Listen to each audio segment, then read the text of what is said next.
Hey everybody, welcome to the Friar Talk podcast. Today we're doing another one of these Sunday live streams. It's pretty early, but here we are. Today we got not a lot of football games. 3 football games were played on Thanksgiving, so for anyone doing any sort of pick 'em, should be easier for you to win today. Chase is a 49ers fan. I'm the Charger fan. Chase, I forgot who the 49ers play, but what do you think of their Vikings. matchup? Oh, that's right. So, what do you think of their matchup, and what are you expecting? Should be pretty easy, man. I think they have it. The Vikings secondary is absolutely garbage. Everybody knows it's there. Their one guy that's supposed to be like a mainstay in the secondary has kind of been getting lit up just lit up like a Christmas tree. So I expect Debo to have a good game. I Kittle to have like another touchdown. Mitchell's back, so we're back and fully healthy. Hopefully, Jimmy G carries on this streak of actually being a really good quarterback. Because I think in those three there hasn't been a guy who's had a better QBR. Granted, I think he's only thrown for less than 200 yards in the last 2 games. So, I mean, he's not throwing a lot. They didn't need to, though. So, you know what? I expect them to win through the air today. I don't think they're going to win through the ground. Damn. Yeah, I agree. I think that's kind of going to be the Niners' philosophy throughout the rest of the season. I think they're going to be a run heavy team. We're starting to see Debo Samuel kind of take not a lot of carries, but around 5 to 7 carries a game out of the backfield in the wake of some injuries to the running backs. But Elijah Mitchell, I think you said he's supposed to play. Jeff Wilson, of course, is going to play. I don't know what's going on with Trey Sermon. I think he might just suck. But other than that, I see something about the 49ers teased us when they played the Rams. They just ran the ball and kept it for so long. It was a good game plan, though. Yeah, that's going to be the Niners' game plan. Probably just good defense and running the ball, because this is the hottest streak I've seen Jimmy G on. Like, he looks so good. And I know he's not throwing the ball a ton, but when he is, he looks really good. So, a lot of props to That's Jimmy G. I because he see. throws it like 16 times a game. The Yeah, I last 2 know. games, it was 16 and 15. Actually, wait, my bad. He completed 16 and 15. He threw 22 and 19. Yeah, so also having Kittle back, Ayuk actually looked good again, and Samuel's fantastic right now, so that helps a lot. See Greg talking about Herbert. If Herbert can run the ball like he did last week, it will open up the offense. Yeah, finally he started running the ball again. It looked like for weeks on end he was not running the ball. Um, of course, I don't want my quarterback getting hurt, but it was opening up the offense quite a bit. I know, the Steelers were missing a couple defensive players, but at the same time, it's still a good Steelers defense. And he ran for almost 100 yards on them, threw for 380 something yards on them, with, I think, a total of 3 or 4 touchdowns. So, I mean, whatever he did last week, just do it again. With the Chargers today, I know they play Denver, and I know it sounds like, oh, that should be an easy win for the Chargers, but I know how this story plays out. I know how this plays out. I've seen them go to Denver multiple times in games they were supposed to win and lose. That's just the reality I face as my time as a Chargers fan. So, I expect them to win today. Samuel's not going to play. Samuel's out with a concussion. That's a real bummer. He is our best corner by far. He plays fantastic, but he has a concussion right now, so he's going to be out. I don't know if Michael Davis is playing. I don't know who the next man up is, but that's a huge loss for the Padres this week, because Padres, huh? that Broncos. Huh? Did I say Padres? You said the Padres. Oh, okay, the Chargers. That's a huge loss for the Chargers this week, um, especially considering they play Jerry Jeudy, Cortland Sutton, guys like that. But whatever questions you guys have, football related, Padres related, let us know. We'll do our best I to got answer one for them. you. Melvin Gordon revenge game. How many bottles did you pop? I'll talk about the Melvin Gordon revenge game. I don't know. They did surprisingly really well at stopping the run last week. I don't know if it was just their game plan to go in there and stop Najee the whole time, or if it just happened by chance. But if they're able to play like last week, Melvin Gordon's a I mean, he's kind of always been a pretty mediocre runner, but he's a pretty mediocre runner, just a really solid power back, able to find the end zone a bunch. So if he runs for like 40 yards and 2 touchdowns on like 15 carries, I wouldn't be surprised because it's kind of trash, but that won't show in the fantasy stat sheet. So oh no, that's all I need. yeah, so that wouldn't surprise me. So I mean, you could say, I guess, a revenge game. I didn't get to pop any bottles last night. As you It's can funny hear, though. this man is a dog. Yeah, I'm sick right now. I'm hella sick. It's trash to say the least. But I mean, we could talk about Adam Frazier again and how bad he was. I'm pretty Because I sure you mean, enjoy that. yeah, I feel like that's warranted.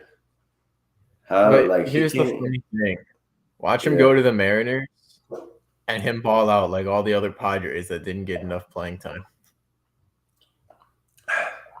yeah, that's definitely a possibility because he came to our team and suddenly couldn't hit to save his life. He had a 662 OPS. I think the thing with him is that it doesn't bother me that like he hit 262. 262 is not bad. Like I'll take 262, but I at least have a couple doubles, some home runs in there. Like not 262 where you're hitting nothing but singles. Um, that's kind of the thing that just bothered me about Adam Frazier is that if he wasn't getting balls past the in the 5-6 hole or the 3-4 hole, um, he wasn't really a gap to gap hitter, I would say.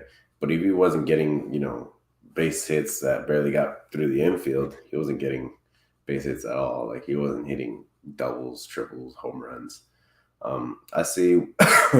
What are these rumbles that Hosmer is gone no matter what? Would they DFA him owing that much? Hard to believe. Go for it, Jay. I doubt it.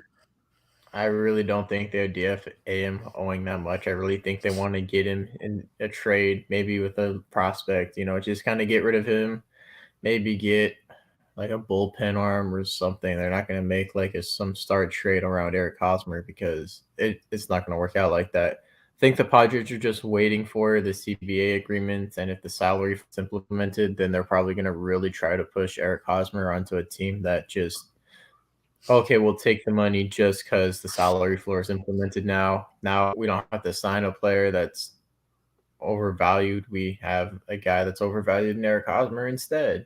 And we still get the happy team that we were before and rebuild, you know. So I think they're trying to trade him, but if the salary floor doesn't get implemented, I don't think he's going to, just because you have to attach him to like a top 7 prospect. And I don't think the Padres want to get rid of anyone in the top 5.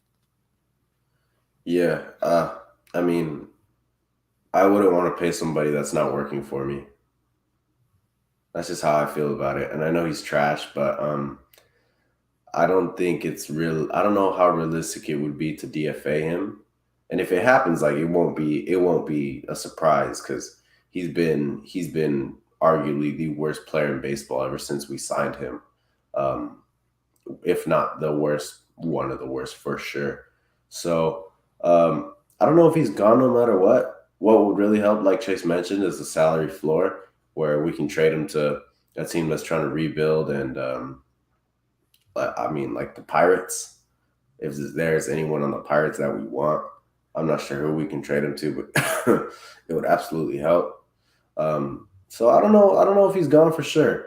I think him being gone would be a huge difference in the clubhouse and on-field product, considering there's a lot of guys that can fulfill that first base role. Maybe not a lot of guys, but there's a couple guys that can fulfill that first base role already. And, we can still be a solid hitting team without him for sure. But, I mean, there's a little bit of time to figure that out. I see this question right here. Oh, my God. Oh, there you go. Nice.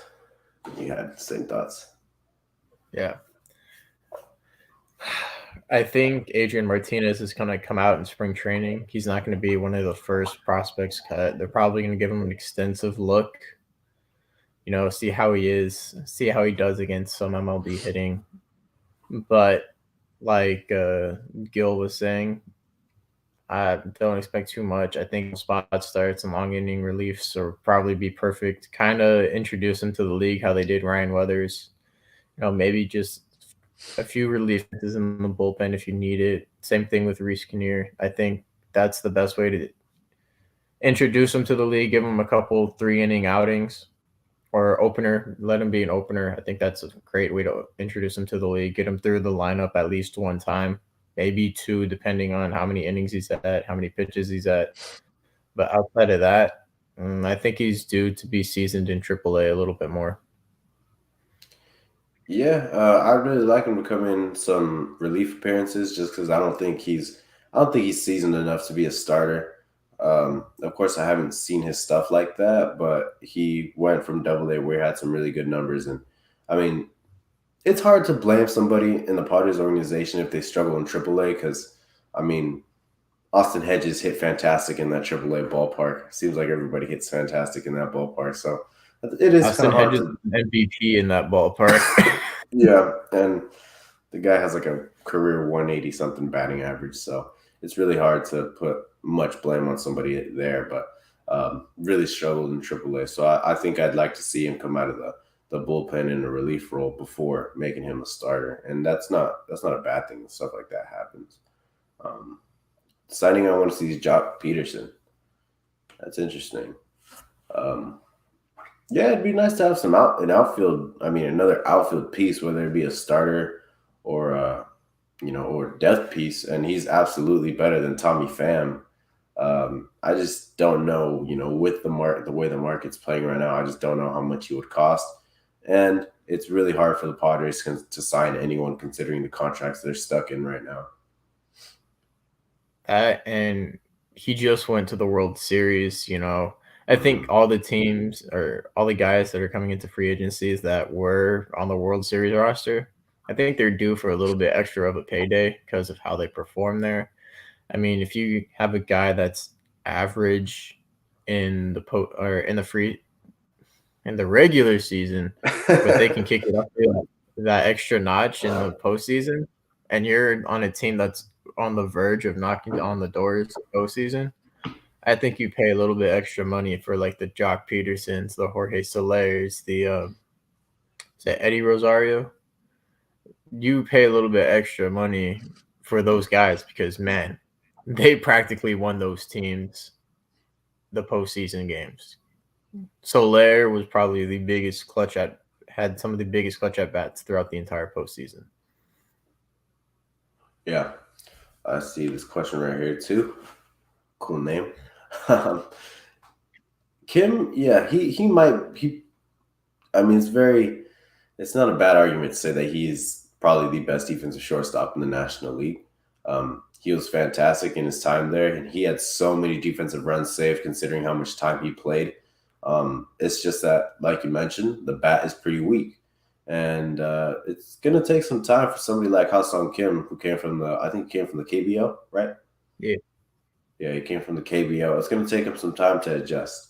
Um, Shohei kind of took a little bit to adjust. There's going to be guys that come out of out of the KBO, Japanese league, whatever it is. It takes some time to adjust because obviously that's not major league level pitching.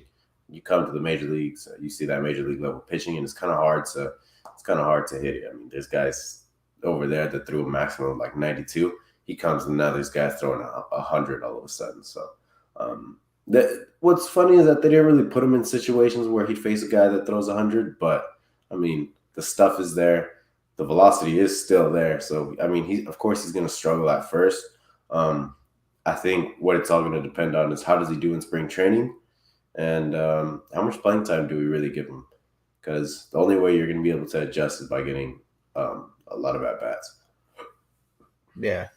That's my thing. I don't feel like the Padres did that man justice because you saw the kind of impact he had when he was in the game. The Padres were some like ridiculous 33 and like 15 when he was in the lineup.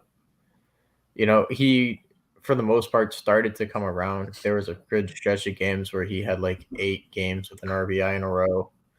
he started to adjust to it, and then they traded for Frazier, and then he was just kind of the forgotten man. He was a bench piece that didn't start all that often, and maybe was the second or third back of the bench in a game. So you're not setting up your guy that you spend money on, good money on, knowing he has the chance to be a star. You're not doing him justice if you don't get him at bats consistently. Yeah, that's kind of how I feel. I just think he needs some more consistent at bats to really be able to evaluate him. Um, hmm. Padres are horrible at doing that. Anytime they're like, "Oh my God, this prospect's supposed to be one of the greatest prospects. Let's hit him in the bench spot the entire game. Oh wow, if we can't get him to be productive, let's trade him to another team. Oh my God, He's why did this productive. man always hit? It's because he made Yeah. adjustments and was getting consistent at bats. I think the best example of that is Mejia. He hit 260 this last season in France, who Ty has France. become a Mariners. Yeah, a lot. He's become a really good first baseman. Wonder if that could have helped. Um, let's see. Seiya Suzuki. Have you seen the stuff about Seiya Suzuki? You know who that is? Yeah, he's the Japanese pitcher, I believe. I haven't read too much on him. Let me look it up. But while I do that, do you want to look up or talk about Kevin Kopps? Yeah, I've seen some good stuff on him. I've seen some good videos on him of him on Twitter. He looks pretty good. We talked about it when we first, I think when we first talked about the draft, we talked about how he's probably going to be the oh god, he's probably going to be the most pro ready. He has a chance to really you know come in a relief role and be probably decent. I don't really know what his chances are this year. I think this year he has a good shot to be a reliever, considering the state of the bullpen right now. There's a couple injuries. There's we're going to be losing Mark Melanson most likely. So Kevin Kopps has a chance. I guess let's just see how he does in spring training. Yeah, that's how I completely agree. So, he's had some pretty good numbers in the Japanese major leagues. He hit Yeah, 360 with a 473 and a 852 OPS in the last 2 months. That he's pretty good. He has a pretty good arm. I just don't think the Padres have the flexibility to, you know, 35, 453, 565. That's like 1,000 OPS. That's over 1,000 OPS. You know, I just don't think the Padres have the flexibility or the capability to sign one of the guys for money when we're probably going to sign another guy that's going to start over him, and it's going to be like Ha-Seong Kim all over again. I mean, I really yeah, like it. I think it's a good move, but not when you're on the doors of contention, because yeah, you just basically sign him to be a depth piece, and he needs starting time if he's really going to show his true potential. yeah. I agree. What's up, Matt? Sorry, guys, I'm having mic problems over here. So just fill me in real quick. So you guys are talking about Cops a little bit, and then you're also him. And Yeah. Seiya Suzuki. Okay. So I don't know how I feel about Suzuki. I feel like it's a similar situation to Kim, and I think that you guys were going to touch on it where he would need to start, and it's a big risk for the Padres. I don't know. That's how I feel because there is that adjustment period. And then like with Kim last year, we saw like when he was the best was when he was getting consistent playing time. I think for anyone adjusting to a league like that, also minor league players adjusting to MLB level talent. I think all of that, like it takes a year of adjustment. That's why we see so many younger guys, like when they move up from AA to AAA, they struggle. Like we saw that with Martinez, like we saw that with that was the lefty that the Padres just acquired right now in the Frazier deal. Like he was great in AA and then goes to AAA, struggles. Like so, a guy like that, for where the Padres are now, they need really consistent players, and then to like slowly fades the CJ Abrams, Robert Hassels, the Luis Camposanos, those guys in, where I think that's the best move for them right now. Because like if they're trying to win. So know. I probably wouldn't want to go get him. I want to get a guy like Chase has brought him up a few times. Josh Harris. We've talked about Josh Bell. Bats like that. I'd rather them spend their money there. And honestly, I'm kind of getting on the John Gray idea a little bit. I am, and I was kind of opposed to them even going after a pitcher. But when you see how crazy the market is, and you see what Gray potentially could be signed for, it feels like a discount right now for the talent that he has. So that's kind of where I'm at on all that. Yeah, they need pitching. There's too many question marks in the starting rotation right now.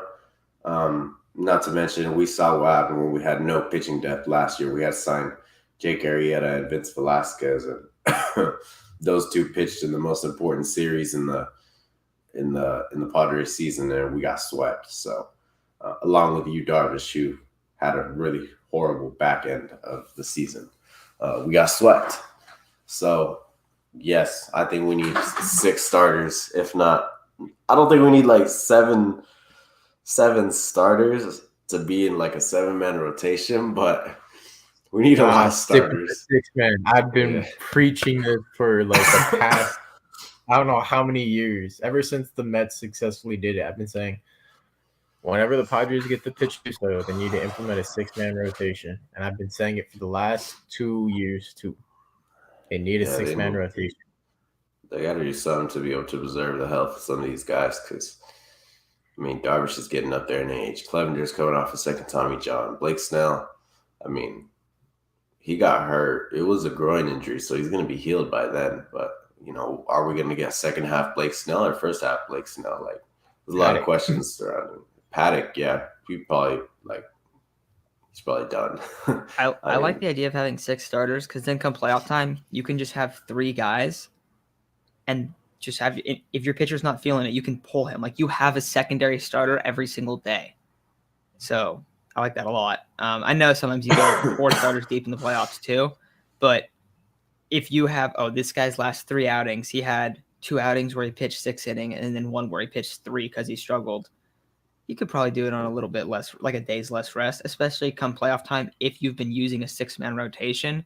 So I think it works really well. I really do like it. Okay, cool. Okay. With the 6-man rotation, I don't really care if it's a 5 or a 6. I just want depth. I just like having depth. It's just tough to. If it's a 5, of course, you want your 5 horses going 5 days a week. If you have the flexibility to have 6, if you have a good enough rotation to have 6, then have 6. You know, because if you're able to have 6 guys that go out there and pitch consistently 4, 5+ innings and pitch, I mean, from a 6 starter, I'd expect like a 4+ ERA, and I'm fine with that. From a 5th starter as well. I think I just like having my ace coming back on the mound more times than not. But of course, if the 6th starter is good enough, then that's fine. Or like if they don't do a 6-man, you need to bring up like, you can do it with Weathers, you could do it with Gore, you could probably do it with Martinez. It's just piggyback those 2.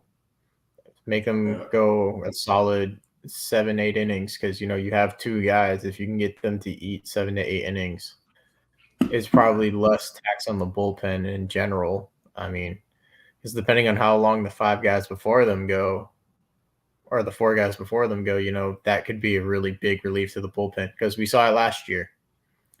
Bullpen was taxed at the end of the season. As much as Tingler didn't want to admit it, we all saw the fatigue. Yeah. Where is CJ Abrams in his injury and future position with the Padres? He's healthy, right? Or no, he got hurt again, didn't he? Yeah, it was just a bruise, bone bruise. So he's fine. He's recovered from the leg injury. Yeah, he's fine. Future position with the Padres, I think this year, I think if he would have played last year, this year he'd be competing for a starting job in spring training. Because he's hurt, I think he's going to see some more time in the minors. So I think the spring training means a lot to him, though, because if he flourishes, he's definitely a guy that could potentially get called up if someone gets injured or if someone's underperforming. And hopefully they play him in the outfield and he gets to see some reps there. So it can potentially be, he can come in the infield, or he can come in the outfield potentially, where he's able to play those spots. I think that I don't know. I don't think it's risky to have him just like learning other positions. I think he's playing shortstop. Like you can play out of shortstop. I think it's different. I think it's tougher for guys to go and play different spots when it's like, oh, this guy's a second baseman, but we're gonna try to put him in left, right, third, like all over the place. But when it's like, oh, this guy's a natural shortstop, I think if he's able to track fly balls, if he's comfortable with it, he can be a guy that can play like many positions and then eventually fill into where he's an everyday starter at one spot. But I don't know. I think that he could potentially be a guy that comes up this year. Do you guys think that's too premature or no? It depends. Do we have Eric Hosmer or do we not have Eric Hosmer? Who knows at this point? By the time spring training comes, if we have Eric Hosmer, he's not getting called up this year. If we don't have Eric Hosmer, there's a pretty good chance he gets called up. Yeah. I mean, with the salary floor, there's an even better chance he gets called up considering they're able to get rid of multiple guys with the salary floor. Now, regarding his injury, I believe the bone bruise was to his shoulder. I'm not entirely sure. And again, it's just a bone bruise, so he'll be fine. Those things are just annoying. Yeah, it's just annoying. So he'll be fine.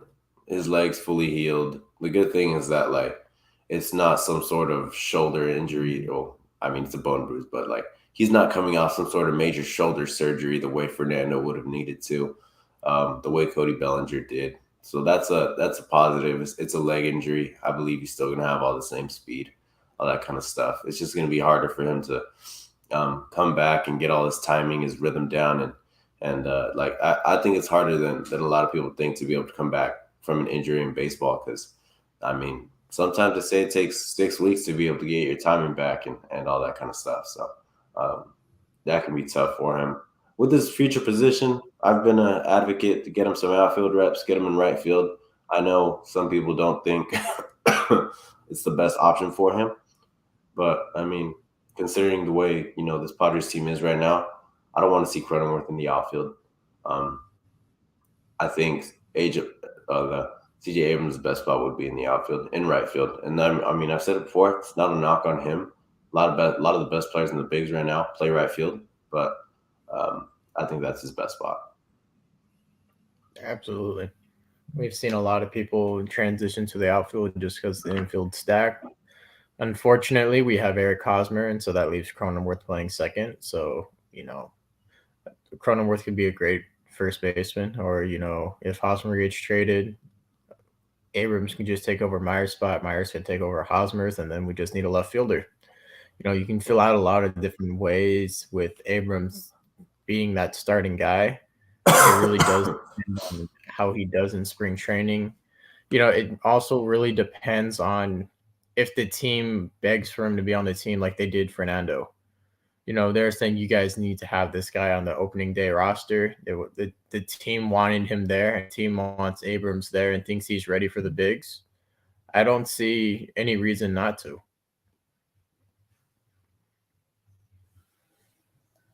I also feel like there's a lot of potential for that to be the case just because Abrams has flourished at every level he's been at.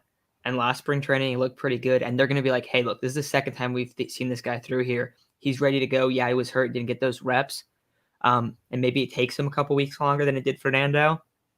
And not saying that he's going to be the same caliber player as Fernando. That's not what I mean. But I mean, like, in his adjustment towards that level, maybe it takes a little bit longer. But they're like, hey, still from a defensive standpoint, from a flexibility standpoint, if he is able to, adapt to these different positions, he can be a guy that can make an immediate impact and be there every day and learn how to be an everyday ball player kind of. And you see a lot of guys talk about that. That is a big adjustment. It's a lot different than like any other baseball that you've played, like being at like the highest level in the world.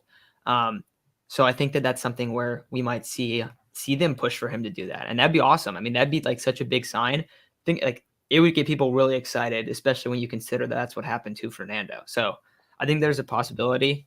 I like that idea though, Chase. And we got to do a segment on moving Myers to first base because that would be great. Because if you move him to first and you put Abrams in right, dude, you just got first base. You have a way better defensive first baseman, and same thing in right field. This all is considering that he's able to pick up the position quickly. And we've talked about in the past, we do think he has the tools to do that.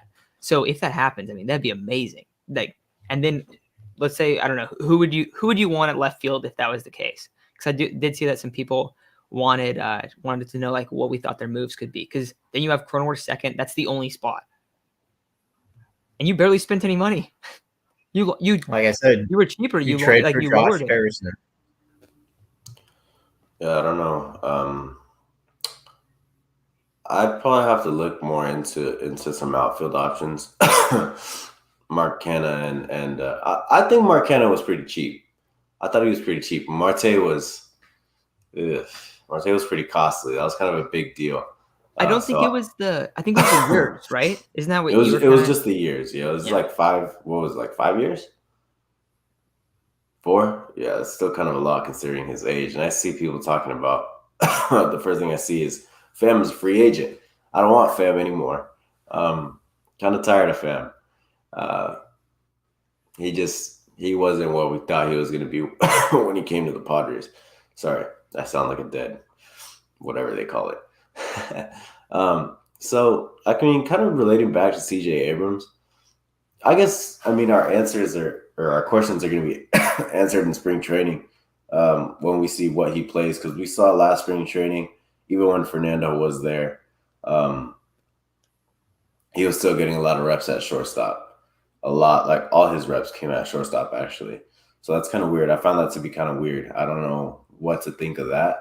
So we're going to have to see if he gets a lot of reps at second base or the outfield, and that's kind of going to be the dictator as to where he plays.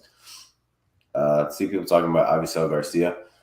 We talked about Avisel Garcia in a couple videos so far, a guy that hits for a lot of power. I think that's someone that the Padres really need. So, I mean, throughout their lineup, really, guys that can hit for power, guys that can, we can be down 3-0 and can bring you back into a game immediately with one swing of the bat. I kind of think in this league right now, you need that throughout your lineup, and I think that's a guy that can help you do that. I think it's really interesting looking at some of the Padres prospects, because even if Abrams, let's say you don't rock with him, what if you rocked with Onya until Abrams is ready to come up? Like, I'm just thinking, like, and don't get me wrong, like maybe rocking with Onya and having him being right field, and then assuming Abrams is going to take over that spot after he plays a little bit in the minors this season. You have Hassel eventually taking over in left field, but maybe you go and you try to get like a star player in the outfield, and then that kind of shows like, okay, this is the future outfield. And then it's like, okay, where's the real competition? Oh, it's between Abrams, Grisham, and Hassel for 2 spots. Like, that would be something that could potentially work out. I don't know. I'm just thinking, because the Padres do like to seem to trade for star players more than they do like trying to get like these cheaper end options. And maybe they go after that this year, but I don't know if that's going to be the case. I don't really know if that's how Preller rolls. I feel like has not been the case at all. But do you guys think there's any guys that are like potential trade candidates or potential big signings still that they could go after and kind of like really flip the script? Because they just saved what, $9 million, and then if they moved 8, okay, and then if they moved on from Hosmer, say they moved on from Hosmer and they saved $10 million this year, and then you have Myers coming off the books next year for $20 million, they could go and add a big piece, especially because they keep talking about that they're willing to go into the luxury tax. So I don't know. I think that's something that they could do. I don't even think it's the best move. And then let's see. I see this comment right here too, that Preller's interested in trading for Buxton, which I wouldn't like because he's very injury prone. Yeah, that's kind of seems something like the Padres would do, though. I'm not gonna lie. Like, I like Buxton as a player, but he does get hurt all the time, and I feel like they'd be like, oh, like this guy hasn't reached his ceiling. Let's go get him. He's a superstar. I like I don't want to say like lower end options, but I just like the more safe options right now for where the Padres are at. Like, I don't know. What do you guys feel like? Do you guys feel like it's worth it to like go swing for like a Buxton or someone that like could potentially be amazing, or is it better to kind of go after an awesome like a Garcia or like, I don't know. What do you think? Let's go after the cheaper option right now. I mean, we are gonna have more positions to fill. Say if we trade Hosmer and we don't get back another first baseman, that means we either have to fill in first base or right field and left field. And then if the DH comes, we probably also are gonna want to fill in that DH role. So we're gonna have to spend a lot of money filling up those roles. So if you trade your prospects to go get Buxton, You might trade a guy that's already MLB ready. You might be able to just plug him in there, have some competition out in one position, sign a Avisail Garcia, or trade for Josh Harrison to fill up another position. But then you still need the DH role. So I think it's too early to tell, because especially once the CBA agreement's finished, because then we'll know, okay, the salary floor is there. We can get rid of Hosmer. We'll have the DH. We can go out and get a new DH, that real impact bat. There's just a lot of things that we don't know that are still up in the air to be like, okay, let's go trade for Buxton right now. Can't do it. Yeah, I don't think I'm in favor of getting Buxton. I think he's going to cost a lot for a guy that's spending way too much time on the IL. I don't really think the Padres are in a position to get anyone that's that big of a name right now either, or to trade too many prospects. Considering that they kind of need prospects to be able to get rid of Hosmer. If they want to get rid of Myers, same thing. They need those prospects to get rid of them before they can go get anyone else. Really, the only options on the free agent market right now that are intriguing are Avisail Garcia and Jock Peterson. So not a lot of options to choose from. And there's Tommy Pham for anyone who liked Tommy Pham. Not a lot of options to choose from. So, I mean, seems like Avisail Garcia are a bust. I think there's like trade Jorge options. Yeah, I don't know if I want Jorge Soler. Soler was pretty nice in the playoff run. I know. But that's the thing. Like, It's okay, that was playoff. a few weeks. Yeah, exactly. Hey, but honestly, if he can just be like that, get hot for a few weeks, cool off for a little bit, and then be hot for a few weeks, he carried that team single-handedly. You have him and Tatis and Machado on at the same time, you should maybe lose 1 or 2 games during that 3-week period. Let's see, I'm gonna check his Fangraphs right now. Yeah. I see people talking about Adam Frazier, and I've seen this in a couple comments right here. I think that they could have got more for Adam Frazier being an all-star second baseman. It's like they took the first thing they could find. I wonder. I think it's just like, for me, like when you look at Adam Frazier, for the value that he provides, I think you can find a lot of players that make less money to do that. I also think for the Padres, it was pretty clear, like, okay, this didn't work out. They're going to try to move on from him. So I think that the value definitely did deplete a lot. But I also think that the guys that the Padres went and got, they've flourished at the levels that they've been at. Besides the lefty, he kind of struggled in AAA a little bit, but he has more tools than I think the outfielder does. And I'm blanking on their names, so sorry about that. But I like the potential that both of them flash. And what we've seen is, like, you can call them like 2 throwaway pieces, but Preller will just have a throwaway piece and it'll just be a great player. Like, he's done that a few times now. I think when it comes to like the prospect trades and like the Padres going and getting prospects, I'm always going to be like, all right, there's a Preller sees something in this guy and he's a very good scout. Like, because that is the one thing that we can say pretty sure about Preller is like, okay, he's a great scout. We can say some other things too that aren't necessarily positive about some of the deals he's signed. And some of the trades he's made, like the timing of them. But when it comes to just like scouting younger players, he does a great job at that. And he's built this Padres, the talent in this organization, up more than we've ever seen it in our life. So I know there's also older fans listening that have seen some probably more talented teams. But I don't know. I just think that it's just tough to say that you didn't give up enough because we haven't seen those guys yet, and only time will tell. And also, like, let's see what Tucapita becomes as well, because there's a chance that one of the 2 guys at the Padres land ends up being better than him. Like, there is a chance of that happening. So that's just where I'm at on that. Yeah, Marcano, I'll go for it, Chase. I was going to say, Cronenworth was a throwaway prospect. He wasn't the big deal in that part. He was just kind of a toss-in piece. And look what he's turned into. Preller has a really good eye for talent. We need to trust it. Whether or not he's really good at trading for players is not what we're talking about. The man has an eye for talent. We see it consistently in drafts and everything. And the guys he signs in the minor leagues, in the international draft, he has an eye for talent. Whether or not he's good at making trades is a different question. Yeah.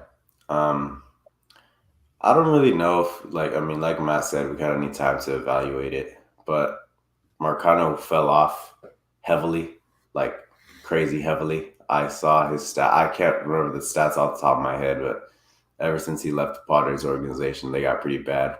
Well, first off, because he went from an organization that's bad at developing prospects to an organization that's even worse at developing prospects. So, I mean, I don't really know what to think there, but I mean, we did what we thought they would do. We sold high on the prospect that really didn't have a fit and that I didn't think was going to do much at the major league level. So that was a good time to sell high on somebody like him. Unfortunately, it wasn't for the right guy. I thought that they could have saved Marcano to go get Scherzer if they really wanted to. And that would have been a really solid piece for the Nationals to have. But I see this question right here about Zach Davies. What do you guys think? I like it. We also got to do a segment about Zach Davies. Sneak peek. Those are the next two that I think we should do. Myers and Davies. Talking about moving Myers at first and talking about bringing Davies as a fifth guy. And we can also talk about John Gray if you guys want to. Like, I think there's a few options now. It's like, okay, should they go get him? Maybe we talk about Acevedo Garcia in that regard too. Maybe same thing with Josh Harrison, potentially bringing a bunch of these guys up because there's a lot of guys that could potentially get added still. Potter's just cut down some money. I also think there's a corresponding move to this Frazier deal as well. I would guess it's either, it's got to be a trade or signing where the Padres are acquiring a major leaguer. So potentially a starter. So I don't know. What is on your guys? Huh? Hosmer and a few prospects for Jesse Winker. Who says no? I think I know who says no in that situation. Oh wow! I don't know if you guys saw this. I did not know this because I haven't really kept on tab with Marcano. 800 to 600. Damn, that's the same thing as Frazier. Yeah, exactly. We just switched places. Exactly. So that was a perfect guy to sell high on. Let's see, what does this question say? I know this is far-fetched, but do you think they would downplay Will Myers so they could sign him to a cheaper deal, like sitting him in the park seat? It's good at LOL. No, I think that's just Tingler. Yeah, Tingler just doesn't know what he's doing, I feel like. What do you think about this? This is exciting. I hope it's the case, right? Right. And I love Tim Hill. He's so cool. But Tim Hill could still be on the roster. I don't think Strom's great. Oh no, Tim Hill is the guy you keep on the roster for when the team is in deep crap, bases are loaded, there's one out, and the best hitters are coming up. You throw Tim Hill in there and everything's taken care of. Just the problem last year was he just got overthrown, and having Kerr replace in that plot. Because Strom, man, I like him. He's a good guy. He can go multiple innings, but my God, when is he not hurt? When is his knee not bugging him? Yeah, 100% agree with that. Too many injuries for the guy, unfortunately, and Tim Hill has been nothing short of a baller. Love watching Tim Hill. Now Ray, I think his name's Ray. I'm not entirely sure. Ray Kerr can go out there, right? Okay, cool. If he can go out there and be a solid, I know, I think so too. If he can go out there and be a solid reliever, 1 inning out of the bullpen, he does throw almost 100. So very intriguing option out of the bullpen. Something that I'm sure Ruben Niebla salivating at the thought of a lefty with that guy's height, size, and can throw almost 100 miles per hour. So we're just going to see how he can do in spring training also. Yeah, I think he's a guy that's like a spring training kind of candidate to make the roster. There's going to be a lot of guys like that, I think, for the bullpen. Because some of the guys, they start out hot last year and then kind of trickled down at the end and kind of fell apart. Now, we talk about them being overworked all the time, but I do think they're going to have to earn their spots. Like, I still think Tim Hill is going to have to earn a roster spot. If he goes out there and gets out-compete, I don't know, there's better competition in-house and there's better options in-house, then I think you might see him gone. Also, one thing about Kerr is that they don't really have that type of guy. So he's potentially kind of vying for future back-end guy. What are you thinking, Chase? Mortejon. Okay, but is We have Morejon more going to be healthy to start the year? I'd probably He lean might. no. I'm not. He might be ready by spring training. I haven't seen his time will return thing yet. And I don't think Pomeranz is going to be either. Pomeranz is definitely not. But Morejon went out at the very beginning of season, so he might be back. But having him and Morejon in the back of the bullpen, that would be I good. don't That'd be think something. Be a nice change. Yeah, it kind of sucks that we're going to have to pick Drew Pomeranz this year, considering he might not even play. Let's see. So, are you guys all in agreement that they need to get rid of Pagan? Yes. Yeah, me too. For the love of God. I don't want to see him. Like, I don't think it's gonna work out unless Niebla really thinks that he can get something out of him. Yeah. His See, that's season my last thing. year was really bad. It was. That's the thing. I see he wants to make adjustments, but I feel like Rothschild had a lot to do with it because the moment he joined the Padres is when the injuries started to happening, when his stuff wasn't as good. But you look back on his time with the Rays with some decent pitching coaches, he was really solid. I feel like it is just the Larry Rothschild effect, and I think he's going to be okay. I don't want to give up on him yet. I want to see, give me a month of him, and if he doesn't do good or doesn't make the adjustment, then you can DFA him, you can trade him, you can do whatever you want with him. But at least give him a month in the season after having an offseason with Niebla to see if his stuff gets better. Yeah, that's a fair take. I understand that, definitely. It's just his fastball that kind of bugs me. It's kind of weak. And he used to be pretty strong. I'm pretty sure that used to be one of his strongest pitches. So, yeah, if you can give him time. He had a really solid first half of the season last year. He had a 2 or 3 week stretch where he was fantastic, but, ended on a sour note. This is the best comparison. Yeah, that wraps up his season. That perfectly summarizes his season. Mm-hmm. That's perfect. Gallo is the this? Hosmer of the outfield. You like this? Yeah. Get Pagan out of here faster than his bullpen fastball gets out of here. Exactly. The BP fastballs, those damn batting practice fastballs. Okay, I do see people talking about that they're super glad the Gallo deal didn't get done. I'm glad that they didn't go and get Gallo, but I'm also sad that they didn't get rid of Hosmer in that deal. So I don't really know if I'm glad that the deal didn't get done. Like they might still be in a better spot without Hos because it feels like he's gonna be a part of this. I don't know. It's starting to feel like that. Absolutely. I'm getting nervous about it. The Padres trying to trade Hosmer to the Cubs at one point too, and that didn't work. Didn't the Cubs say they wanted something crazy? I don't remember. I just realized no one wants Eric Hosmer, no matter who it is. You could be the worst team in baseball rebuilding, or you'd be like, you know what? I think we have better options in the minor leagues in single A than Eric Hosmer right now. Yeah, that's the unfortunate truth. Nobody's gonna want Eric Hosmer. That's as Padre fans, we're praying. We're praying right now for a salary floor. That's our only hope because if there's no salary floor, he's gonna be a Padre. We brought up DFAing him before. It's starting to feel like they won't do it. And Chase and I talked about it earlier. I said, I don't think I'd want to pay somebody. I don't think I'd want to pay somebody all that money that's not playing for me, that's not working for me. That's kind of tough, which, I completely understand. And I know as fans, we say that, it's easy to just say, let's DFA him but we still have to pay him. Well, that's not exactly, the mindset from a business standpoint. So I don't really know. I don't know what they're going to do with him, but we can really only hope for the salary floor. I'd rather them just TFA him. I know. Because I get what you're saying because you're not getting anything out of him. Yeah. I think him being on the team hurts your chances of winning, and in return has a potential to make you a lot less money than having him there starting every day.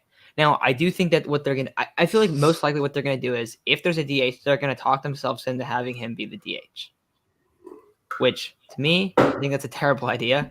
I think he's okay. He'll be okay. Like, he won't be, like, horrendous because he can hit. Like, he can hit. But it doesn't seem like it's worth it to me. So I would rather them just DFA him and eat it. And it sucks. And, like, you're going to have to pay him a lot.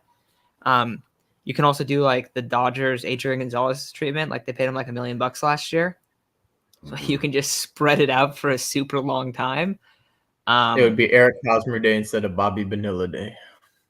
Yeah, it would be bad. It'd be terrible.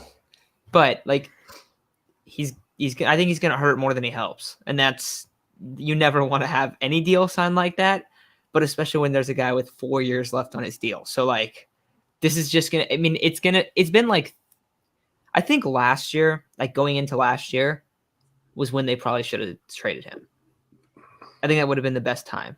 You would have sold high on a 60-game season, and it would have hurt.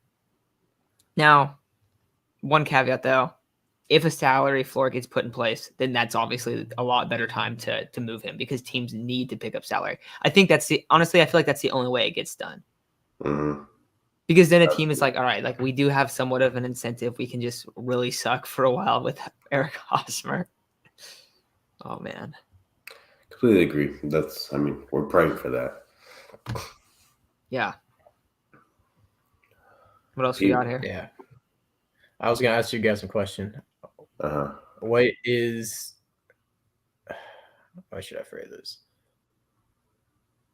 What is the minimum percentage of Eric Hosmer's contract that the other team would need to eat for you to trade Hassel with Hosmer to get rid of the contract? I'll say I think it's bad to do that. I think it's a bad move. So how much is left on this deal? 13. We got 39 and then 20, right? 59. Basically 60 million. Let me check. They gotta eat at least. Okay, at the very least, just thinking about this first, like 30 million, 30 to 35.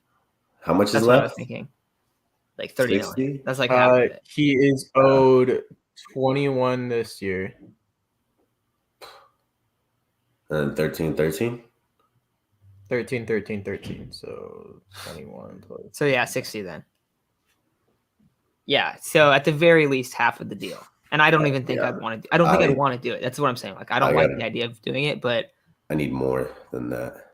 If it's like, oh, they say 15 million, be like, are you guys joking? You traded Hassel for 15 million bucks? Yeah, exactly. That's pretty tough. Like because that's all it is. All you're doing is you're flopping him for money.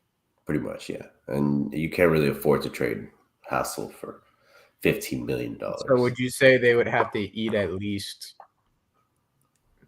45 to 50 million before you consider it? Yep. I think I said 30. I think I would want like 40. Over 40 or more probably gets it done. Because then you trade Hassel for 40, and then Hassel's not any good, and you look like a genius. Exactly. But I'm not really banking on Hassel not being good. I hope Hassel is good, and I hope he's on the Padres. So that's kind of the problem with that. Yeah. Yeah. Manny's going to have a breakout year. He's already pretty good. Yeah, I don't know if I think he's already broken out. I think he's falling. Yeah, maybe MVP year? Yeah, maybe. Yeah, maybe. I wouldn't be surprised. I feel like if you get him some lineup protection. I would have really liked to see Starling Marte hitting ahead of him. Mm-hmm. At least Adam Frazier won't be hitting ahead of him. Mm-hmm. If you can hit him cleanup, and you can hit Fernando. If you can hit Fernando 3 and him clean up, and you can have two guys ahead of him like Cronenworth and then a true leadoff hitter, I think that's ideal. I think that's when you're going to have Manny flourish the most because he's going to be an RBI machine. Absolutely. In terms of like clutchness with guys on base, Manny's probably one of the most clutch players I've ever seen. He drives everybody in. Like it's like, oh, you need a sac fly? Oh, you get a sac fly. Oh, you need a ground out to the second baseman? Oh, you get a ground out to the second baseman. Yeah. You need a little like blooper hit because there's 2 outs and a guy on second that's not that fast. Oh, you get a little blooper hit. It's literally like what you want every time. like this specific hit where it's like, okay, you just need this. And then, of course, every once in a while he hits a monster home run. But I don't know. I think him hitting cleanup is when you're going to see him at his best. Oh, yes. I love him hitting cleanup. What else we got? Football's about to start. Yep. Ooh. Matt, what do you think about the Niners game today? I talked about it earlier with Chase. What do you think? I think it's a really weird game because the Niners should be able to run the ball all over the Vikings. However, the Vikings and Justin Jefferson can go have 3 touchdowns today, potentially. So, like, you could see either team get blown out. It's also not really a Viking-style football game at all if it's not, like, super close until, like, the last second. Yeah. I don't know if you know, their record going into the fourth quarter is 8-2. Yeah, that's pretty crazy. 8-2. Yeah, they're a good football team. I know their record doesn't really show, but they're good. Dude, exactly. But they're super banged up on their D-line, so they might just get killed. Yeah. Like, they might just – like, the Niners – if the Niners can run the ball 40 times, they win every time. And they've run the ball over 40 times the last 2 weeks. And there's a lot of reason to believe that they can do it again. Passes. What was that? I said that's because Jimmy also only throws like 20 passes a game. Yeah, Keep exactly. it out of Jimmy's hand, you win. Yeah. But yeah, so I don't know. I'm kind of like, if they lose, I don't think it's the end of the world. But if they win, I think they're in the playoffs. Like, that's the one because their schedule is light the rest of the way. Yeah. So hopefully. What about the Chargers? Denver just gives me nightmares, so I don't really know what to think of the game today. Like, it's supposed to be an easy win, but I know the Chargers-Broncos game's never easy wins, so I guess we'll just have to see today how. And it's in Denver, so that's even worse because it seems like when we lose to Denver, it's always in Denver. So, dude, they're good. Yeah, like I think, people talk about, the Broncos, and they talk about how they should be an easy win for a lot of teams, but they're not an easy win at all. I think they're kind of one of those trap games for every team. You go in thinking it should be an easy win. And, you come out thinking, damn, I can't believe we lost. So, I will tell you, I took Broncos. Yeah. What's the Chargers -3. So they're projected to win in Denver. -3, yeah. I don't like that. Dude, I think this is a game like, I don't like Herbert, but I think this is a game where he might struggle a lot. They are nasty in the secondary. No, I know. They were like, they might have the best. I think they probably have the best secondary in the league. Yeah. Their secondary is nasty. Surtan's starting to make a case. And you look at some of the quarterbacks this year, like how they've played against the Broncos, they've sucked. Yeah. They've had bad numbers. Dak. The Broncos offense has been I wouldn't say disaster, but it's been really underwhelming, especially because Teddy's not bad. And they have so many pieces on offense. Their offense should be a lot better, but they still win games because their defense will just go out there and their offense will score 10 points and they'll win 17-14 because they'll hold the team to 2 touchdowns and then they'll also have a pick 6. That's how they've won some of these games. It's crazy. So I think this one could be. I think it's gonna be a really good game. I sure hope so. I think both of them could. They better win. Kareem Jackson's out though. This is their chance to take first. Yeah, well, I think, are you guys good? I think I'm good. I think it's going to do it. Yeah. All right, guys. We'll have an episode out tomorrow. My team either win me some games or cause me depression. Let's see which one it is. Exactly. Let's see which coin flip we get today. All right, see you guys.